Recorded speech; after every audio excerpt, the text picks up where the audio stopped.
Welcome to Changing Suits.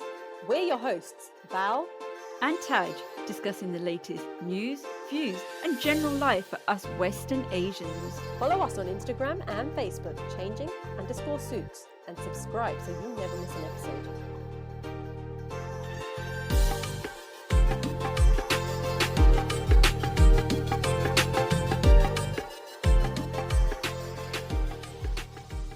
Hi, welcome to Changing Suits. My name's Val. And my name's Taj. Today we're going to be discussing the question, who am I? What's shaped our lives? Who's shaped our lives? And in our future, who creates our future? Is it us? Is it the people around us? So let's go right back to the start. Who has shaped your life? Okay. Parents, very big influence from day one. And then the friendship groups that I had and have, and family and so sisters, brothers, cousins, and friends. And then I think the experiences that I go through, so the people that I meet, colleagues, everything encompassed changes you. And give me some positives of how the people that you've named have influenced you. I think my family is a very big positive influence because I know that I can go to them no matter what, even if we have a little spat. Is that the word? Spat. Right. Yep. Okay. Spat. Okay. I know I can still go to whoever it is in my family, and they will have my back 100%, and I would not even doubt it for an inkling. And give me the negatives of, again, that same, your family. Yes, they've added the positivities, but what are the negatives that they've added? Sometimes the negativity, I suppose, could be just from things that have been said, but not in a malicious way. And sometimes they probably don't realise that they're saying it. We could be talking about someone else, but then reflecting back that someone else is going through the same thing that I am. So are you thinking the same thing about me as the person that you're discussing? So give me an example. You've obviously got something in your mind for the reason you've said that. So... No? Okay. We'll leave that there. I haven't got anything in mind, to be honest. I don't think that's true. But we'll leave that there. Okay. I mean, one thing, I agree, obviously we're from the same family, so I'd expect you to say that. But again, one of the things that has always been interesting coming from an Asian family, one of the biggest influences many Asian people have, boys, girls, in our generation, next generation, is the fact that our education is key to what we do. We grow up and you're told that you need to get educated. A lot of us were told you need to go to university and get a degree.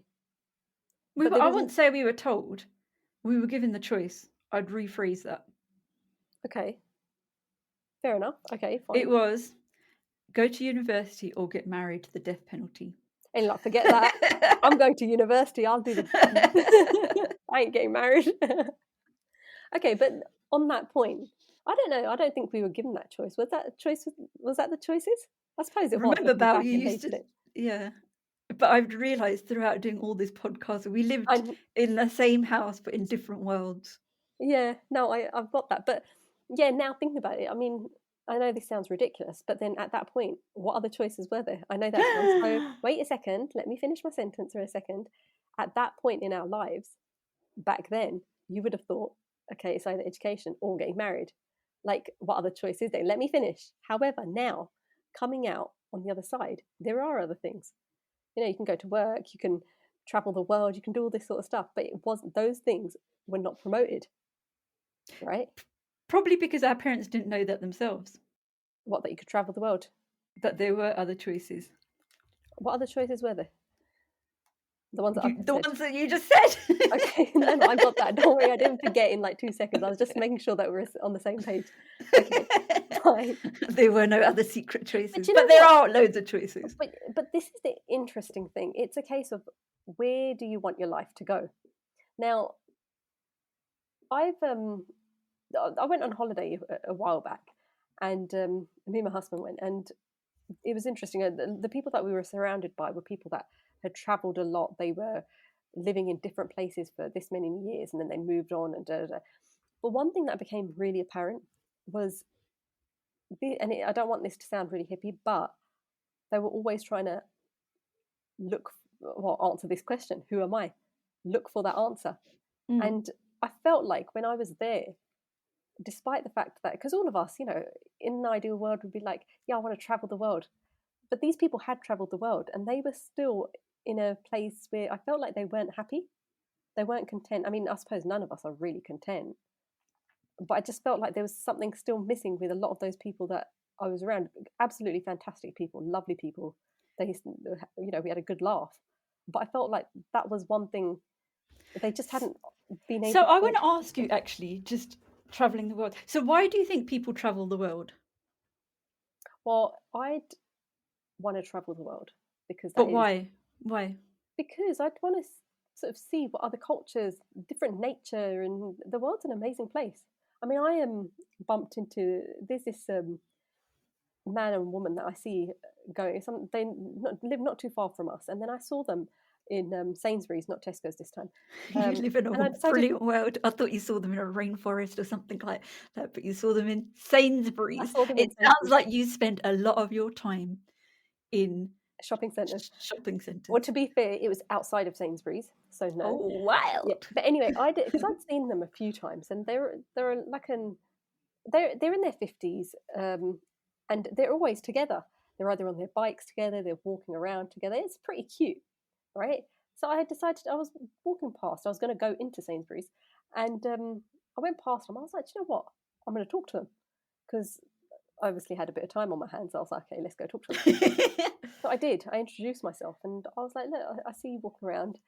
Both of them were there, so I wasn't, trying to hit on any of them. That's fine. I didn't even think of that, but hey. Okay, fine. Know where your mind is. I just wanted to understand, like, why were they walking around together? I know they're a married couple. No, I got that. But me and my husband is this not normal? Me and my husband don't walk around together very much, so I was Obviously. Intrigued. Like, anytime I see them, what made them do that? Exactly. Walk around together. No, but I was just intrigued that they were always together. I mean, I wouldn't be able to spend that much time with Stick. I mean, no offense to him, but anyway. So we got talking, and they were telling me how they've retired early, and they have travelled the world, right? So, and they were telling me about their trip to Japan. I was talking to them for, I think, about 40-45 minutes outside. Bloody, you had a lot of time on your hands, yeah. Well, no, I didn't, but I'm not very good at moving away from a conversation once it's started. I'm like that as well. So, yeah, I was like, I need to go because I was actually supposed to be back at work. But anyway, I'd listened to them, and they were telling me about the Japan trip and all this sort of stuff. So anyway, when I got home, I was like, so that's it, we need to go travelling, right? And his answer was no, because they didn't have kids and they didn't have to worry about all that. I'm like, oh, you've ruined my dreams once again. No, I'm joking. It's sounding bad. But obviously we've got responsibilities, which means... But you've travelled quite a bit saying that. I have. And then, but again, it was the fact that they're talking about different cultures, they're doing different things, learning different things. And I think the best way of learning is doing that, right? Traveling. Well, if you, like, I remember when you did used to travel around a lot, and we'd all, members of the family would phone you, and I'd phone mum and dad and be like, oh God, they're off traveling again. And Don't be jealous. And mum and dad are like, yeah, pass it. Where's in there? Oh, is that what they said? I did not know that. Oh, sugar. Yes. Yeah. Okay. So our parents' generation, there was a lot of, they came here, settled, and they needed to save the money for us. But so I suppose they found it like, oh my God, why isn't she saving the money? Over to you. That's interesting. Don't know if I should have revealed that, but hey. I didn't know those conversations were happening. I'm not surprised because I know my parents. That makes sense. Could you please not tell mum and dad? No, it's fine. But this is really interesting, actually. So we're going back to the question of who am I? What has had the biggest influence? And I know this is going to sound really sad. But doing those holidays, yes, it was fun. It was good. a lot of them were resorts, so you don't tend to learn very much because I think you need to go into, how people live. But anyway, at that point, we just got married, so obviously we were just enjoying life, right? Um, but what's influenced me more is my work, the Mm. roles that I've had. That is what I think has influenced a big part of my personality, of what I want to do, figuring out in the future what's next, even doing this podcast, for example. And that's all come down from my work, not the fact that I traveled a bit. I don't think that had a massive impact So you on mean my you life. met quite a lot of people in your journey of life in work? Yeah, to be fair, which influenced my personality. Obviously, my family did, and my friends, I suppose, somewhat. I suppose less because I usually just have a laugh with them. Um, whether they've had a massive impact on where I'm going and what I'm doing, that I suppose is slightly different. So could it be to do with a type of person that likes traveling? So maybe we're just not people that like traveling because we've been taught to be around our family so much, so we'll miss them when we go away. There must be a reason why. No, but I like traveling. That wasn't the thing. But what's influenced my personality, and Okay, I see what you mean. it was fun. I mean, I'm waiting to go on holiday now. I mean, I just want to get out of the UK, right? There's only so many UK holidays you can do before you just do not want to see any more of the UK. But yeah, so I think, yeah, it is interesting. But then it goes back to the people that I was meeting on, when I was away and they'd been traveling. How much influence did it have on their lives? I felt like they were still looking for something that they hadn't found yet, despite traveling. Okay, so I'm going to intercept here now, and I'm going to say, I'm not trying to pull out the violins and stuff like that, but when I felt like I was on my deathbed, which pretty much was, my first thing wasn't like, I did think, what could I have done in life differently? Mm-hmm. And I did question, would I want to travel? And my answer for that was no. Oh, really? Okay. Yes, it was no. Because I don't think that would have bought me anything. I didn't want to, and I did question myself in regards to when you see movies and they're like, oh, I wanted to do my bucket list of this, running out of the window. I was going to say jumping out the window, but I don't think people, but you know what I mean. And I didn't even want to do the biggest adventures in the world. I know what that says about me. Maybe I'm just really boring. Or the other side is the biggest thing I thought was, I need to take that journey is in working out who I am and reflecting on me. That was the biggest thing that I wanted to do, not travel the world. Because I felt that although you do meet people and you get learn about different people's cultures, because I have lived in Norway, I've met so many different people from so many different walks of life. It didn't fulfill me. I still felt empty. Whereas my spiritual journey, I would say, which I'm not very far in at all, I feel happy when I'm traveling that path. So for me, it's completely different. I don't think I want to go on holidays, but that isn't the be all or end all for me. Okay. So when you were on your deathbed, what is it that you did actually want to do? Was it the spiritual journey then? Was that The your answer? spiritual journey, yeah. The spiritual journey. I have not met the spiritual journey. But very quickly, when things are back to normality, even I've forgotten, and my journey hasn't gone that far, to be honest. We say things like COVID will impact people's lives after everything's gone away or whatever. I don't think it will. I think once it's done and dusted, people will remember, but we'll go back to what it used to be again. Not 100%, but people forget. You forget pain, you forget this, you forget that. But then is this not the same as what we were talking about on our last podcast of the New Year's resolutions?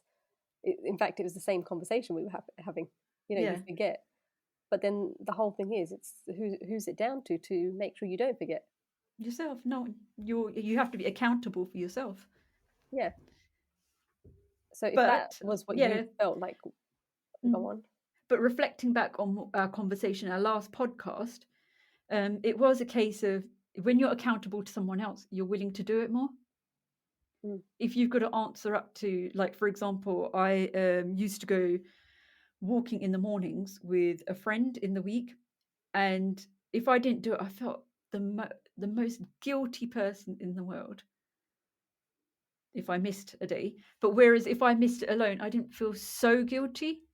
I did feel guilty, not so guilty, because I'm not letting someone else, I'm only letting myself down and not another person down. For Your Inspiration is a network created to help women return to work following long-term leave, or for women who are at work but are facing challenges. At FYI, we are working to break down barriers such as mental health, discrimination, and gaps in skills, which prevent women from returning to a career that they are happy in. Through our peer-to-peer support groups and workshops, we aim to create an environment where women can gain confidence, share their experiences, and build strong relationships to positively benefit the individual, their employers, and their communities. FYI, for your inspiration.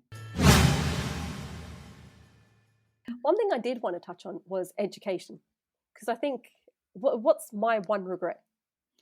Not doing the course that you wanted to. Exactly. And that's exactly what it I know, because you blame me for it. I don't blame you for it. Not entirely. It was my fault somewhat, right? But it came down to education. Our parents, as many Asian parents do, want either business, accounts, medicine, or something like that. And other than that, it's a case of we don't know any other course. And again, we've discussed this previously. Now going forward, there's not many things. Like I said, although I say I regretted that, I could carry on and do whatever I need to. That it is what it is. I am where I am, and I don't have many other things where I'm like, oh crap, I should have done that. Even that one is not the end of the world, so it's fine. But again, going back to what we want our children to do, and this is something we were saying last time. Would we then open up the doors to saying, hey, we want you to do art because you love it, or you can do, I don't know, what other courses are there? I don't even know. As good as our parents. So basically, I think it's helped that we are seeing more role models out there. Like, for example, Inquisitive. He's done art, and I remember his dad came round once to our house, and he sounded so proud of his son, of the accomplishments. Can't even say the word. Yes. Accomplishments of his son. Whatever, I'm not going to say it. Yeah.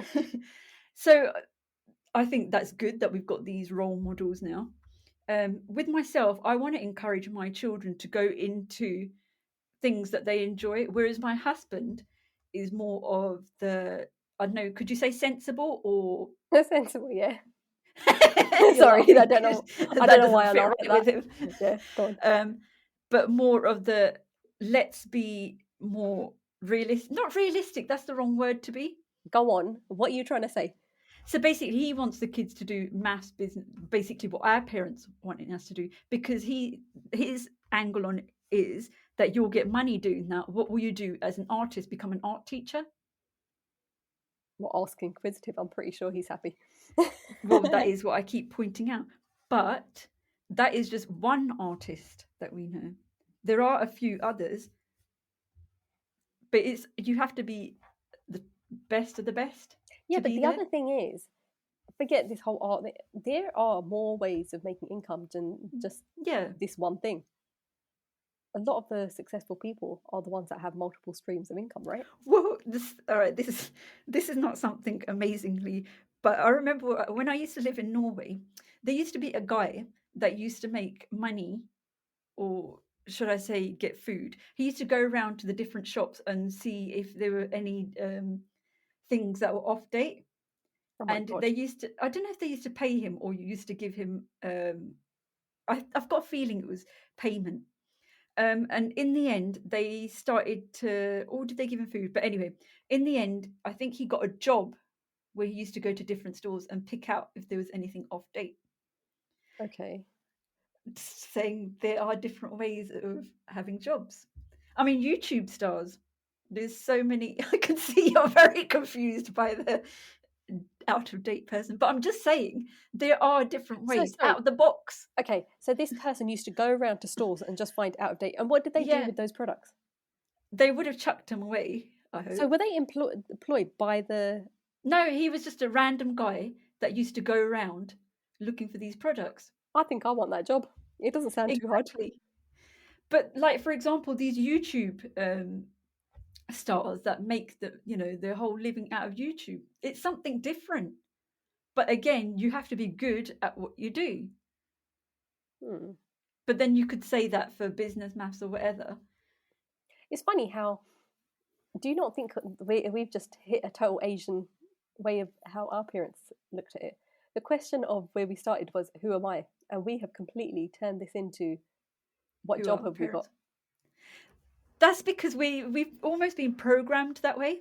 And it's like deprogramming ourselves to think, okay, we need to do it a different way. We know what's in front of us. We know we can't say that our parents did it wrong, because I think that's really unfair. Fantastic.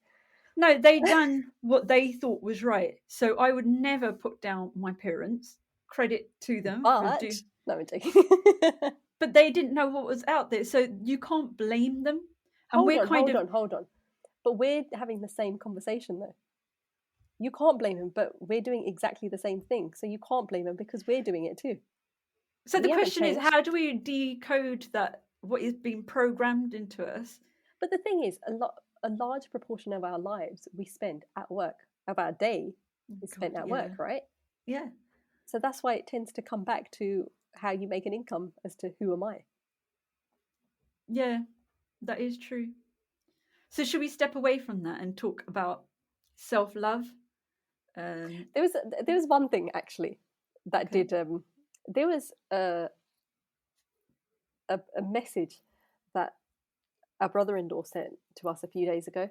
Let me read it out to you because it really cracked me up. It was just before New Year's. This will prove if he listens to our podcast.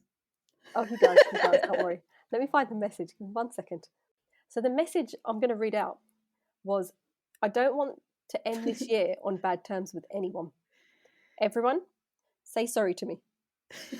Right? That did make me laugh. Now, it really cracked me up. I was like, I love that message. So obviously I said sorry to him. No one else did. I did notice. But anyway, no, I didn't. I forwarded that message to a few of my friends. Yeah. And some of my friends came back and said, oh my God, that message is so you. Right? It was quite funny. So the first one, I was like, okay, fair enough, I get me. And then another one of my friends said, that is so you, the fact that you've sent that message. I did remind them that it was a forwarded message. And you can even see in there. And it says forwarded. On WhatsApp if it's forwarded, yeah. But going back to the question we're asking, who am I? But I totally got where they were coming from. This is why I found that joke so funny, because that is my personality. I am very sarcastic and I got it. So, but do you know something? It's funny because certain people can be sarcastic and they can get away with it. But if other people do it, it's like taking as an offense. I think you have to have that kind of personality to have those sarcastic things that you say. Whereas if I said the same things as you did, maybe I'm seen more as in front of the adults is thanks. Seen more as a respectable. No, I don't want to use that word. Fair enough. Yes. In front of the adults, should I say? How would you describe yourself? Yes, compared to me. Oh God, yeah. This is the question as well. How would I describe myself? Formal with the adults. Yeah, I get ones that I don't know. Yeah. Ones that I don't know. With family, it is. I just lay it out as it is. But yeah, ones that I don't know. There is a different front to people that you meet outside and your own family, and even your own, like your immediate family and the extended family. There are differences no matter where you go. Your phone voice, your home voice. So are we different people? Do you remember when you used to say this? It worked. Go on, do it. No, I don't remember it. You don't remember it? No. So you can say pencil, different things in different ways. Yeah, that's true. Pencil. Or pencil. Or something like that. That's funny because I was teaching my daughter, because I'm trying to, as you will know if you listen to our other podcasts, one of the things is that I'm going to try to teach the kids Punjabi. And she was saying so we were playing pool, and she goes, "Thadi wadiya." No, she goes, "Thadi wadi," and then she said it with such like anger, and I said, "If you say it with anger, you're swearing." I might be wrong. Yeah. "Oh, thadi," like that, Yeah. like yours, and I say it delicately, and that means Thadi. "Thadi wadiya." Like if you say the whole Yeah, fair sentence, enough. if you say "thadi," that means you're swearing still. Mm. So there is, even with languages, if you with Punjabi, I know, if you say something in a certain tone, it's a swear word. Yeah, but most words in Punjabi end up in swear words. Yeah. Yeah, if you not, yeah, but yeah, just saying that. So one of the things with also growing up is our parents said, "Don't do this, don't wash your hair, don't, I don't know, cut your nails at night." So many different things they used to say, and you just no, they used to Okay, accept it. one thing. Don't cut your nails at night. Now, you told me about this. Our parents never said this, but you said there was a reason. I remember a few Yeah, because weeks one back. of my friends told me that Yeah, so that's back. a new thing. So don't say that was that. No, that was a thing. That was not a thing. Oh, you didn't live in the All household. right, go on, carry on anyway. Let's not fight in this podcast. Okay. We'll save it for later. Okay. So let's not yeah, all right, let's do not wash your hair on certain days. Mondays, Yeah. Wednesdays, Fridays. Basically, don't wash your hair. And but we did question it, but our parents didn't know the reasons for it, because they probably never asked their parents the reasons. I So forgot. Do you know what? I did forget. Yeah, no, I do remember them saying don't wash them on certain days. So we used to purposely wash our hair on the days that they told us not to, as a bit And of see, a this is rebellion. where, yeah, but this is where now looking back at it, if I think back, I then followed what you and Sut were saying. So our older sister used to, and you two tried to be rebellious with these things, which was interesting. So I just copied you, Interesting. Yeah. right? So I copied you. So going back to who am I? You guys had a big influence on me. Yeah. So I mean, yeah, our older sister, she had a big influence on me. The only reason why I turned vegetarian was because she was vegetarian and I copied her. fair So enough. when people asked, "Why are you vegetarian?" I used to think and make up an excuse. But the real reason was I was copying my sister. Oh, I didn't know that. Oh, Okay. yeah, well, that was the actual reason. Ah, okay. Cool. So we are shaped, according to the people around us. So now with our kids, I don't say anything about the superstitions like that, because our parents now Yeah, have but come round. hold on. But the thing is, I think whatever we do influences what our kids do. Now, the reason I say this is we were going to take your son. Where were we? We were talking about something. I can't remember what it was, but basically, he goes, "I can't do that. I'm scared of heights." Yeah. Right? I can't Yep. remember where it was. Do you remember where we were? It was some holiday that we went on. Okay, so me and Suk, we were like, "You're scared of heights." Okay, how do you know you're scared of heights? You haven't done Yeah. anything to. But this was a conversation we had with you afterwards, where it's a case of we know that you're scared of heights and your husband's scared of heights. Yeah. So you've now passed that on to the kids, even though they've never been through that yet. Yeah. So forget the superstition. It's also the things that we're passing on to our kids about what we're scared Yeah. of. That is true. But you can't help if you're at the top of a slide and you don't want to slide down. Of course you're gonna freak out. Okay, that's going back to our holiday in Portugal, which was hilarious. So basically, we spent nearly half an hour, 40 minutes trying to get Taj to go down a slide.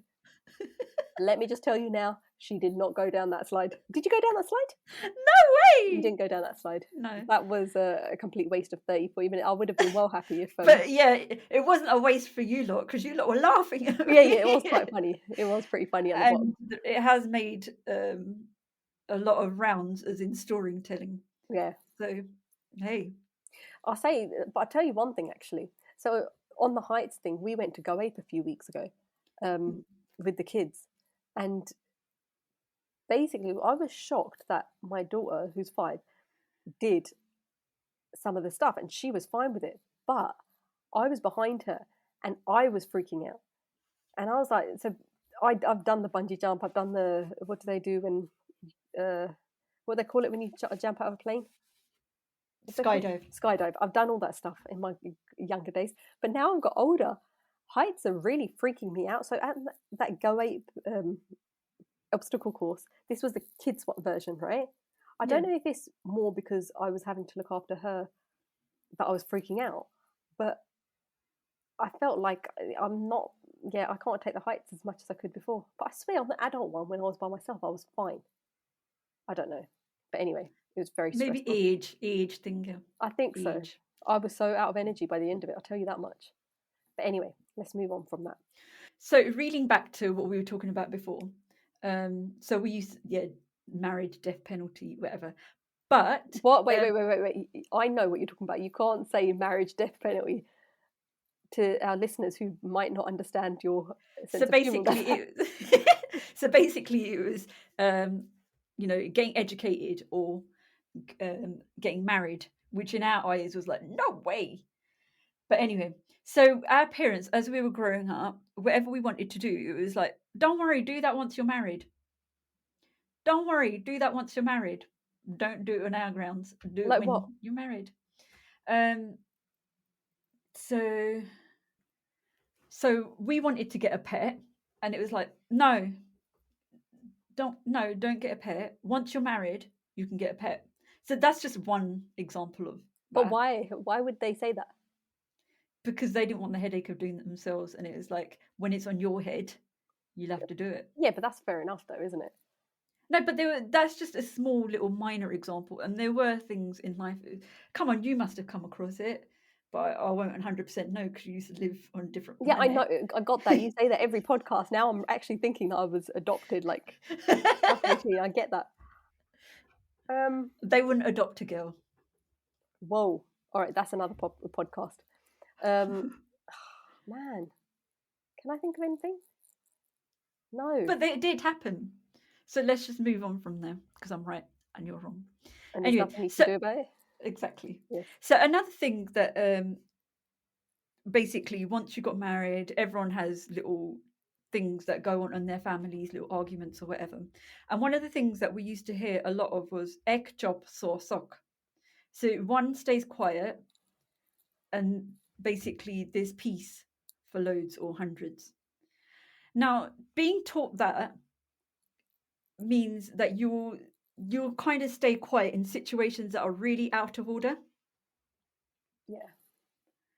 Do you want to add anything to this? I think it is an interesting one because I have had situations where, and I'm pretty outspoken, but I know that I need to, when you get married, sometimes you just need to keep your mouth shut, right? Because if you say something every single time, it would be too much energy loss. And I'm not a fan of losing energy too quickly, right? However, I do agree. If you don't stand up for yourself, it can have a negative effect on you mentally as well, right? Yeah. And over the last few years, I've noticed that more. So credit to people who are a lot more forceful in what they want, because I've seen my fault in themselves. Yeah. I've seen my fault in certain situations, because I think you then get treated differently because you don't say anything. However, I've also been in a situation where I have said something, and it doesn't matter how much you try to explain your situation, your point of view to someone, they won't understand it. And then looking back, you probably think, actually, I should have just kept my mouth shut because now it's turned into a negative thing. However, you can tell that I'm thinking of a specific situation here. But then it turns into positive, where it's like, well, actually, no, I don't care anymore. I'm done. And I've said this in a previous podcast. The thing is, when you stop caring about the repercussions, I think that kind of takes the, what would you say, energy or the energy away from it, and also the power of the other person away, because they're like, wait, she doesn't care what our reaction is. And I think, go on. Yeah, no, I think there has to be a balance. You can't fight every battle because you've got other things going on in your life. And if you don't have other things going on in your life, that's where you tend to find more problems within the family. But if you've got other things, you don't really have the time or the energy to devote to certain fights. I mean, like just coming from using that same phrase, ek chop sok. I mean, that can also be in situations in South Asian families where a woman stays quiet even when she's going through domestic abuse.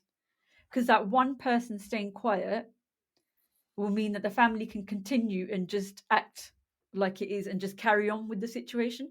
Whereas if that one person, that one woman, for example, says something, all the cards fall over, sort of thing, in a pack. Or should I say dominoes, or whatever analogy you want to use. But this is the same sort of situation as the Me Too movement, though, isn't it? Hmm. Like if we look at any of the things, Harvey Weinstein or whatever, one person raised their hand, and then all of a sudden, loads of people raised their hands. But had that one person done it earlier on, perhaps it wouldn't have got as far as it did. You can never say that, obviously, because it's never, you can't blame anyone. Yeah, it's very yeah. understandable that they didn't, regardless of what the situation.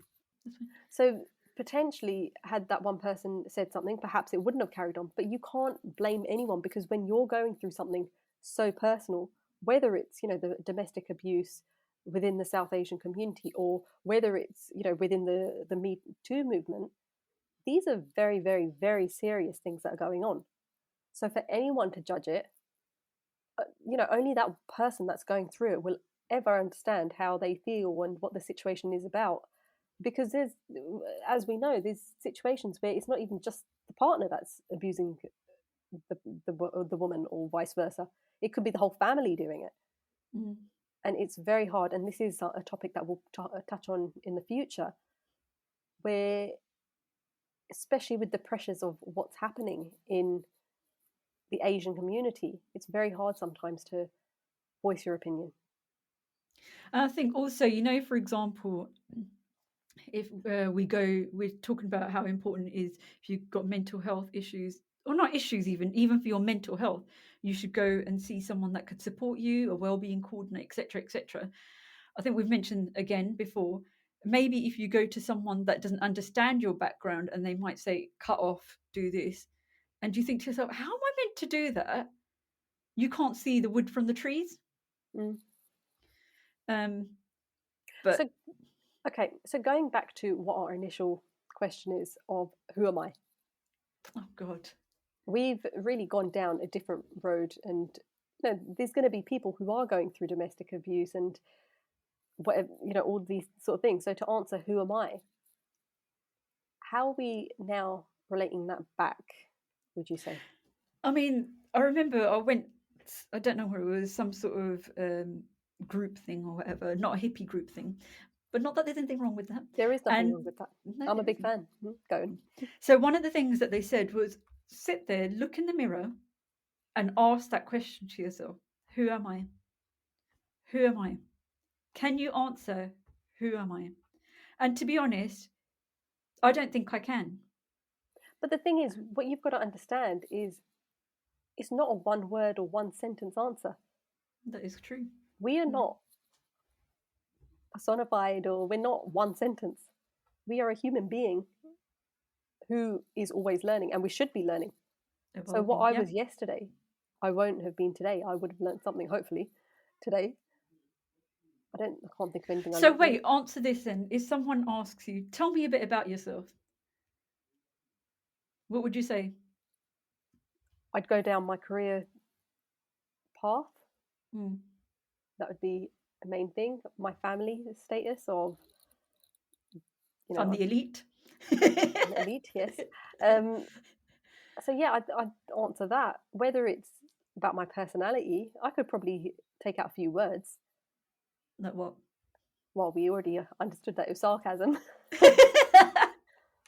I find myself funny, even if no one else does. Which my husband always reminds me. But hey, if you can laugh about things in life, isn't that the best? If you don't find everything serious. That's what I tell myself anyway. But the thing is, I think we've had to, like we said, deal with so many things in our family. We pretty much laugh our way through it. I don't know if that's because we can't face reality, or that's just our coping mechanism. I mean, like our granddad, I think it's all right. He's passed away now, so he can't say anything to me. He was at a funeral. this is horrible to say. He was at a funeral and he was standing there laughing. What was it? He said, I know what you're talking about as well. He said that the person forgot to take their next breath. Yeah, and then he started laughing at that. And, you know, he was at a funeral that just was not the most appropriate time to be saying. I mean, it was quite funny. But it's just like, shh. But he'd always come up with funny things like that. But saying it in Punjabi, it sounded funnier. Yeah. So, yeah, again, it's the language, the use of language that makes a difference. Yeah. Okay, so what we've discovered is it's very hard answering who am I. However, we are evolving beings. We can't be answering that with one word or one sentence answers because we are so much more. I think an important thing for all of us to do, you, me, and the listeners, to think about this question and find out, is there anything else that we want to add to our personality or our lives that would make us happier? And on that point, it's goodbye from me. And goodbye from me. Follow us on Instagram and Facebook, changing_suits, and subscribe so you never miss an episode.